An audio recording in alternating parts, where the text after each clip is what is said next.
For as long as there were dark alleys and needs for dark services, there have been rogues, and thus they are one of the oldest professions in Azeroth. Rogues fend for themselves, looking for fights in which they dictate the terms. The diverse aspects of their trade requires rogues to be well versed in lockpicking, toxicology and brawling. There's an unparalleled art to what they do. For rogues, the only code is the contract, and their allegiance is purchased in gold. Free from the constraints of a conscience, these mercenaries rely on brutal and efficient tactics, which are regarded by most as vile and cowardly.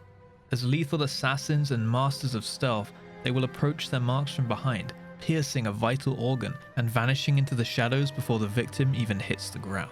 They are rarely seen entering a fight without weapons laced in poison and ample supplies of everything from bombs to elixirs in their backpacks. Their attacks concentrate on weak points in the body in an attempt to finish fights brutally and quickly. With the rogue's precise planning, the first strike is often the last step before the killing blow.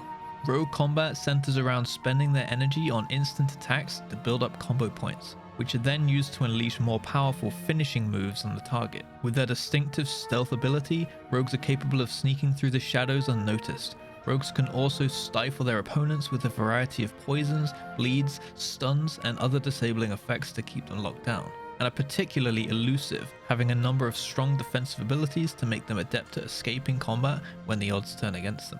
Assassination rogues must dual-wield daggers. Their toolkit is based on heavy damage over time through poison effects, rapid auto attacks, and abilities that cause bleed damage.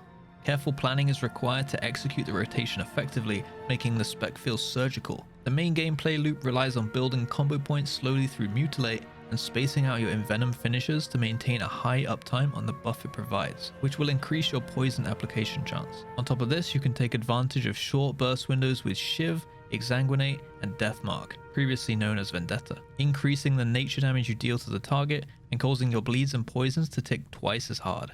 Outlaw is a very fast-paced spec where you can hit a lot of buttons for direct damage. It is one of, if not the fastest and most involved melee spec in the game. It deals both great single target and AoE cleave damage and has access to the iconic Blade Flurry mechanic, allowing you to do AoE damage by continuing with your standard rotation instead of relying on AoE specific abilities and rotations.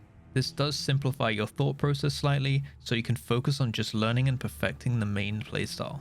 Rather than requiring stealth and relying on powerful openers, you can simply run up to most targets and quickly hack away at them, building up combo points with Saber Slash and Pistol Shot, while maintaining personal buffs through the use of Roll the Bones. These enhancements are random and will augment the characteristics of some of your abilities, which you will slightly tailor your playstyle to depending on the outcome of each roll.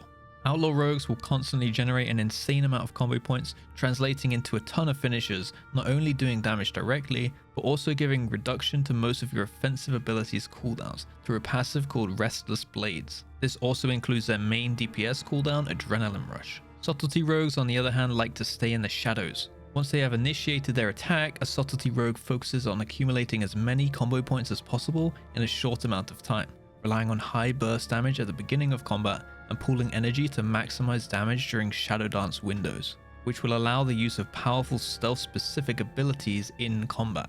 Outside of these windows, you will be maintaining Slice and Dice and Rupture on your target, always planning ahead for your next burst window. Shuriken Storm is an incredible AoE, easily being able to generate maximum combo points in a single use, and allowing you to pump finisher after finisher into your enemies. This is exceptionally strong in certain scenarios where there is a priority target, and switching your finisher from Black Powder to Eviscerate crowns this spec as one of the best funnel damage dealers in the entire game. When it comes to defensives, rogues can provide a response to every kind of damage. Feint reduces damage taken from area of effect abilities, particularly strong in raid encounters. Evasion and Cloak of Shadows prevent all physical and magic damage respectively, acting as an immunity. Rogues can also heal themselves with Crimson Vial, and if all else fails, they have a cheat death. In Mythic Plus, they also provide a lot of utility with their frequent stuns, gouges and kicks, and groups will never turn down their Shroud of Concealment. In PvP, rogues are the king of control and disruption. If played well, they can take down almost anyone in a 1v1. With so much available to them, they can set up long CC chains with Blind, Sap and Kidney Shot, and when it comes to going for a kill, still provide huge amounts of burst damage and send someone to their grave in just a few seconds. On screen is a first look at the rogues tier sets and bonuses in the first raid of Dragonflight, Vault of the Incarnates. If you're looking for a strong fantasy with 3 very different playstyles and a ton of flavor items and quest lines, consider checking out the Rogue. Comment what you'll be maining in Dragonflight, and if you can't decide, check out the next class on screen now.